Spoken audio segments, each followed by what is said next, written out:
नमस्कार दोस्तों, मैं आचार्य के एस शास्त्री वास्तु एवं ज्योतिषाचार्य एक बार फिर आपके सामने हाजिर हूँ। मित्रों, हमारे भाव के कारकत्व चल रहे हैं। फलित ज्योतिष के हम एडवांस कोर्स में प्रवेश कर चुके हैं। नई नई जानकारी आप लोगों को भावों के आधार पर मिल रही है और मैं उम्मीद करता हूँ कि उन जानकारियों का आप लाभ उठा रहे होंगे। बहुत आसान तरीके से ज्योतिष के फलित सिद्धांत को मैं आपके सामने रख रहा हूँ।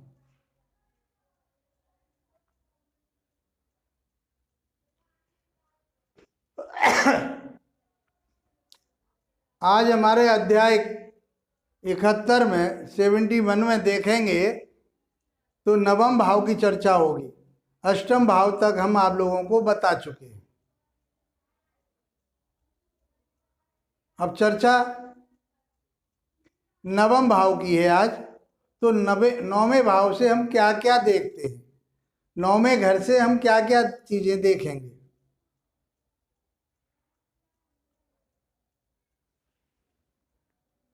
गणना करने पर लगन से 1 2 3 4 5 6 7 8 और ये 9वां भाव हमारा पड़ता है। नौवें भाव को, नौवें घर को ऋषि पाराशर जी ने भाग्य का नाम दिया है।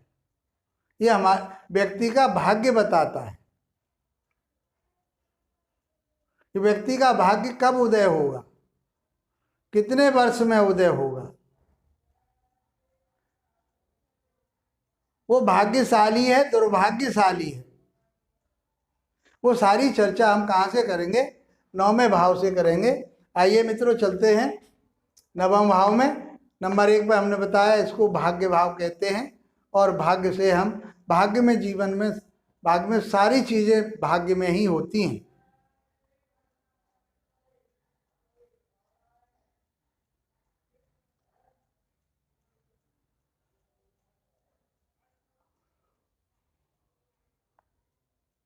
इससे धर्म कर्म की बातें की जाती हैं। इसमें धर्म और कर्म को देखा जाता है कि व्यक्ति धार्मिक है अधार्मिक है।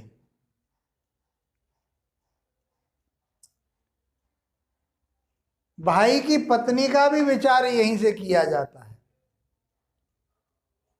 क्योंकि इसके सामने 180 डिग्री पर 7वें भाव ये भाई बहनों का है। इस जातक के भाई बहनों का है। तो भाई बहन पत्नी कहाँ से देखी जाती है? सप्तम भाव से देखी जाती है। तो यहाँ से 9वां भाव सप्तम भाव पड़ता है। ये भाई का स्थान हो गया, इस जातक का ये भाई हो गया और ये भाई की पत्नी होगी। 1 2 3 4 5 6 7 भाई के स्थान से ये 7वां स्थान तो भाई की पत्नी का हो गया। बहुत आसान तरीके से समझ पा रहे होंगे। तो यहां से भाई की पत्नी का भी विचार किया जाता है। तीर्थ यात्रा, धर्म कर्म की जो यात्राएं होती हैं धार्मिक स्थानों पर,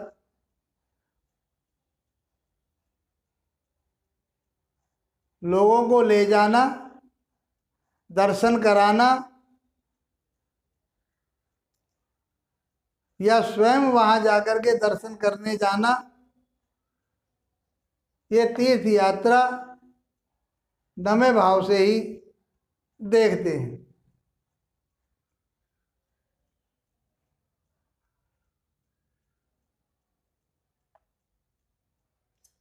साले का विचार भी यहीं से करते हैं।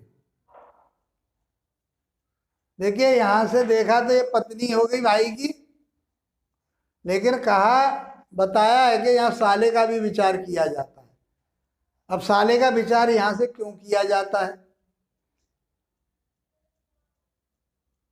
समझते जाइए हर चीज को। बहुत कुछ आपको पढ़ना है। मैं तो आप लोगों के लिए शॉर्ट में जितना बता सकता हूं उतना बताने की कोशिश कर रहा हूं। ये पत्नी भाव है, ये इस व्यक्ति के पत्नी का भाव है। यहाँ से पत्नी का सुख दुख देखा जाता है, पत्नी को देखा जाता है। और प्रत्येक जो तीसरा भाव जो होता है उसके भाई बहनों का होता है। तो यहाँ से हमने बताया प्रत्येक भाव में एक रिश्ता होता है। तो यहाँ पत्नी का रिश्ता है इस व्यक्ति के लिए। पत्नी का 1 2 3, पत्नी का भाई कहाँ हो गया? तीसरे भाव में हो गया। पत्नी का भाई कहाँ हो गया? 9वें भाव में देखेंगे। यहाँ से पत्नी के स्थान से तीसरा भाव पड़ता है। तो यहाँ से इस जातक का पत्नी का भाई क्या हुआ? साला हुआ। तो इसलिए शास्त्र में बताया कि साले का भी ज्ञान नवम भाव से किया जाता है। तप, पुण्य, तप करना, धार्मिक होना, मंत्र यंत्रों का, वैदिक पाठों का पढ़ना, ये सब हम नवम भाव से देखते हैं। पुण्य कार्य, अच्छे कार्य, परोपकार के कार्य,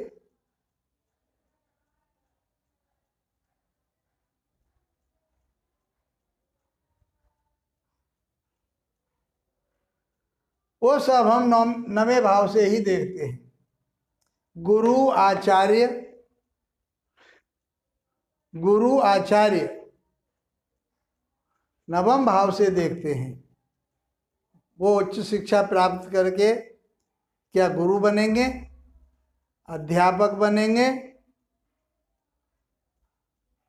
धर्मशास्त्री बनेंगे, धर्म आचार्य बनेंगे। वो कहाँ से देखेंगे? हम नवम भाव से देखेंगे। कथावाचक, धार्मिक कथावाचक कहाँ से देखे जाते हैं? यहीं से देखे जाते हैं। भाग्योदय, उस व्यक्ति का भाग्योदय कब होगा, इसके बारे में चर्चा रहेगी, बताएंगे। क्योंकि अभी हमने ग्रहों के आयु के बारे में नहीं बताया। तो हम यहाँ आसानी से बता पाएंगे कौन से ग्रह की राशि बैठी हुई है, तो उस ग्रह की कौन सी आयु होती है, उस आयु के हिसाब से वो उसी वर्ष में अपना फल देता है। तो भाग्योदय कब होगा, तो ये समय बताएगा, आगे चर्चा रहेगी। तो हम कहाँ से देखेंगे? 9वें भाव से देखेंगे। विद्या, विद्या वो कौन सी विद्या पढ़ेगा? वैसे यहाँ से दार्शनिक बनता है व्यक्ति, दर्शन शास्त्र पढ़ता है, धर्म कर्म के ग्रंथ पढ़ता है, वेद पढ़ता है, वो सब यहीं से देखे जाते हैं। त्याग भावना भी यहीं से देखी जाती है। वो व्यक्ति त्यागी है, उसके विचार त्याग करने के हैं या नहीं हैं, वो सब हम नवम भाव से ही देखेंगे। विश्वास, वो व्यक्ति दूसरों पर विश्वास करता है या नहीं करता है, लोग उसके ऊपर विश्वास करते हैं या नहीं करते हैं, नवम भाव से देखें। बुद्धिमानी, वो व्यक्ति कितना बुद्धिमान है, वो कितना धार्मिक है, उसे कितनी नॉलेज है, वो सब हम नवम भाव से ही। देवताओं की उपासना करना, अपने देवी देवताओं की उपासना करना, मंदिरों में जाना, वहाँ पर दर्शन करना, आराधना करना, ये सब नवम भाव से देखेंगे। दर्शन शास्त्र की बात की, वो व्यक्ति दार्शनिक है, उसने दर्शन शास्त्र को पढ़ रखा है, वो दर्शन को कितना जानता है, वो सब हम भाग्य भाव से ही देखेंगे। धार्मिक प्रवृत्ति, अभी बताया कि वो व्यक्ति धार्मिक है, अधार्मिक है, वो नवम भाव से ही हम चर्चा करते हैं। दूरदर्शिता, जब उसने दर्शन शास्त्र को पढ़ रखा है, वो दार्शनिक है, इसका अर्थ है वो दूरदर्शिता भी अपने पास रखता है या उससे अलग है। लेकिन यहाँ से हम इन सारी चीज़ों का ही विचार करते हैं।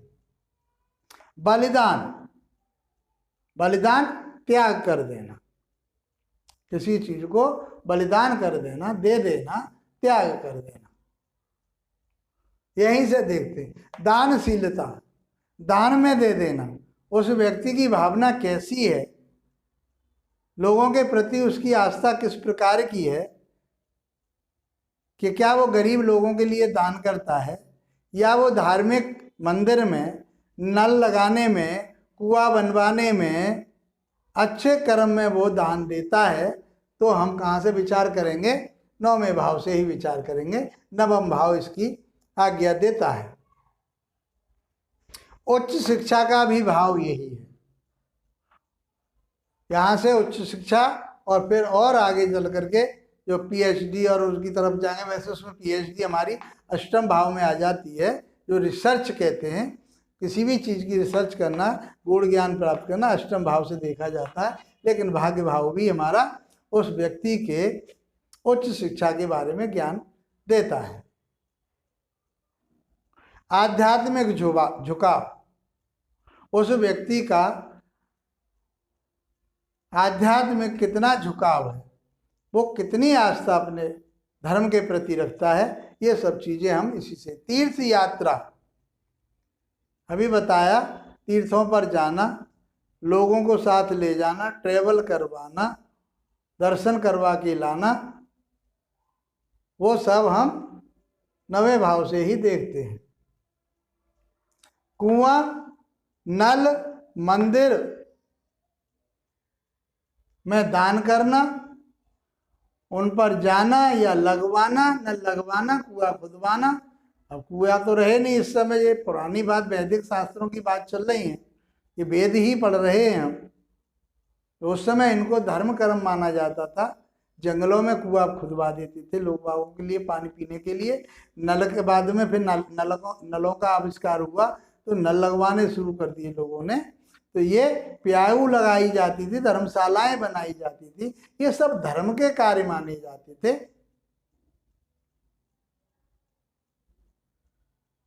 परेशान उपकार है, परोपकार है कथ्यते।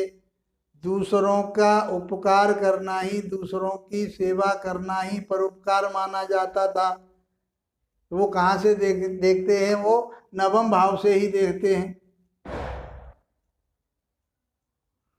ये सब चीजें, तप, दीक्षा देना, दीक्षा शिक्षा देना, वो अध्यापक के माध्यम से या किसी गुरु ग्रंथ के माध्यम से कैसे शिक्षा दे रहे हैं, धार्मिक शिक्षाएं आप दे रहे हैं, सामाजिक शिक्षा आप दे रहे हैं, वो सब हम यहीं से, पुत्र पौत्रों को भी यहीं से देखते हैं।